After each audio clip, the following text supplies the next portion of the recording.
So many steps. I didn't even see I was running out of time there. All right, so let's pick up where we just left off. We divided both the numerator, or we were working on dividing both the numerator and the denominator by 2 to simplify. Hopefully you can see that I'm starting to write a little small. By 2, 10 divided by 2 is 5. So now I'm going to go back and look. So now I'm simplified to 6 and 4/5. Hopefully that's not too close for everybody to be able to see. It's kind of squished there.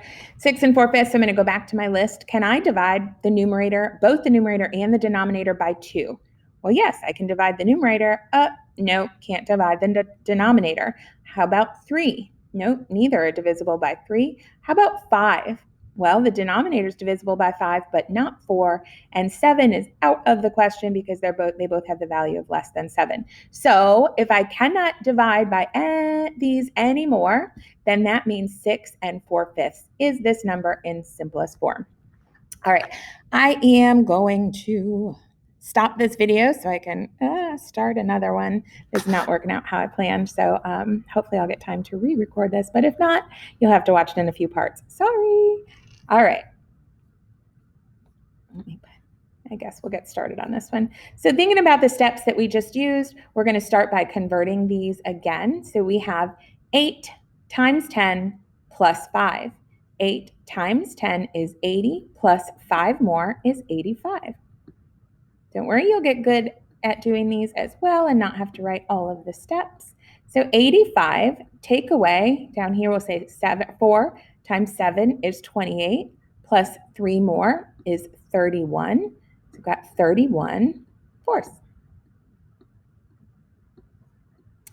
All right, so we know that we do not have common denominators here. We've got 4 and we've got an 8.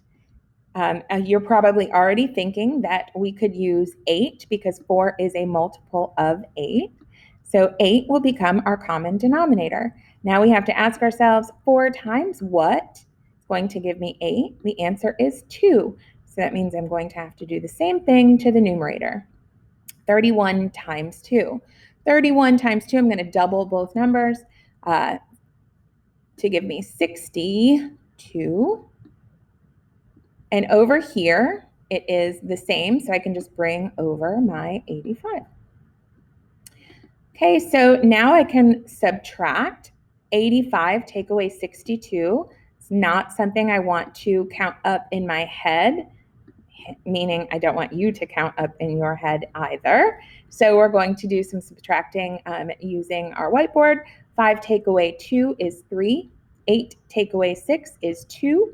So we have the difference of 23/8. Now the next step would be to convert this because it's improper. So I'm going to say 23 divided by 8. Remember that fraction bar, this thing that separates this it means division. So this says 23 divided by 8. So let's go ahead and divide. 8 can go into 23. 3 times would be too many. That would give me 24. So let's try 2 times. 2 times 8 is 16. So now we're going to do some subtracting.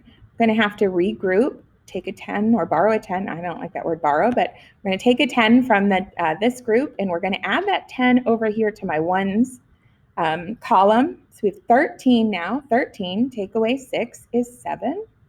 And then we have 1 take away 1. So our remainder becomes our numerator, and our denominator stays the same.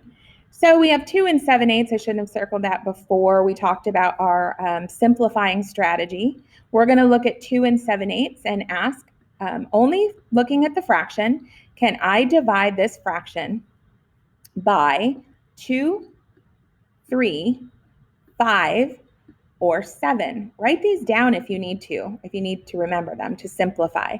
So looking at these, I can divide 7 only by 7, but I can't divide 8 by 7. Let's see, 2 can divide 8 by 2, but not 7.